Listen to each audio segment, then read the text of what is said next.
कैसे हैं दोस्तों। उम्मीद है खैरियत से होंगे। एक बार फिर मेरे चैनल shahidev.com पर आप सभी का वेलकम करती हूँ। रमज़ान स्पेशल में आज मैं लाई हूँ एनी टाइम रोल की रेसिपी।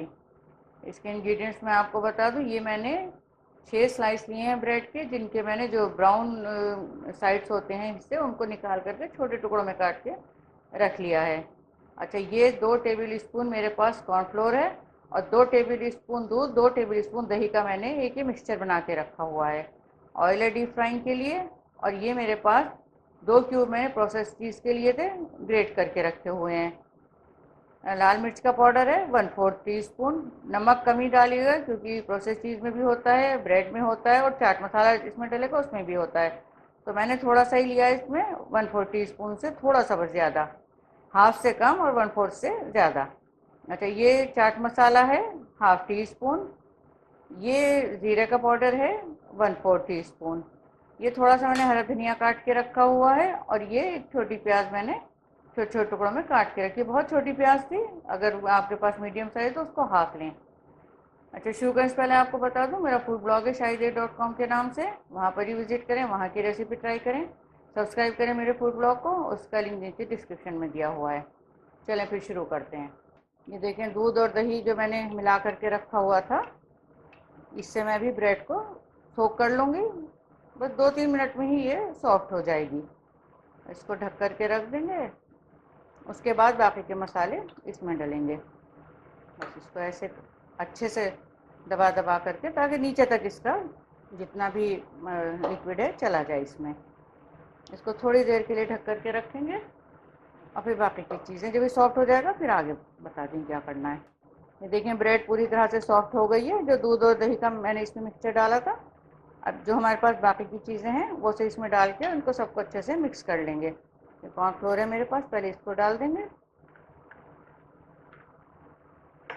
और ये बाकी चीज़ वगैरह जो हमारे पास हैं इनको भी डाल देंगे।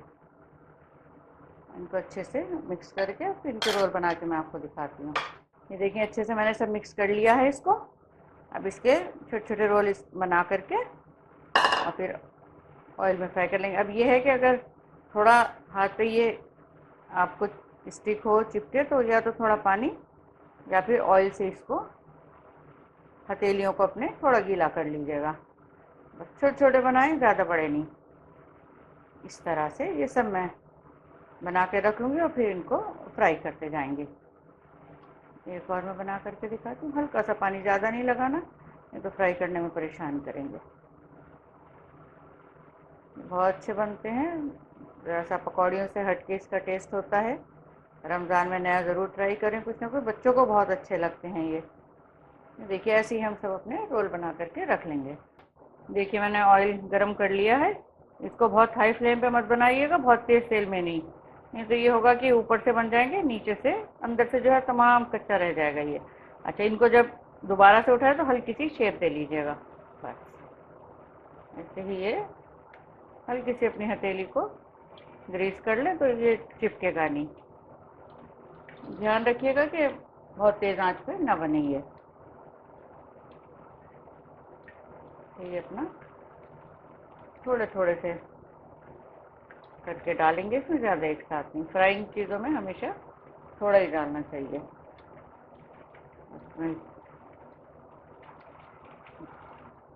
ये कभी 2 और आ जाएंगे। ये देखिए कितना अच्छा कलर इनका आ गया है। और इनको हल्के हाथों से अलट पलट करें। इसीलिए मैंने कहा है कि इनमें बहुत ज़्यादा ना डालें, बड़े नाजुक होते हैं क्योंकि इसमें चीज़ वगैरह डला हुआ है। तो थोड़े थोड़े करके इनको फ्राई करें। ऐसे ही मैं सबको फ्राई कर लूँगी, फिर आपको दिखाती हूँ। ये देखें, एनी टाइम रोल हमारे बन करके बिल्कुल तैयार हैं। मुझे ज़रूर बताइएगा ये आपको कैसे लगे। आप लोगों के लाइक्स और कमेंट्स का मुझे इंतज़ार रहेगा। शेयर करें मेरी रेसिपी को, सब्सक्राइब करना बिल्कुल भी ना भूलें। मिलती हूँ जल्दी नई रेसिपी के साथ, तब तक अपना ख्याल रखें।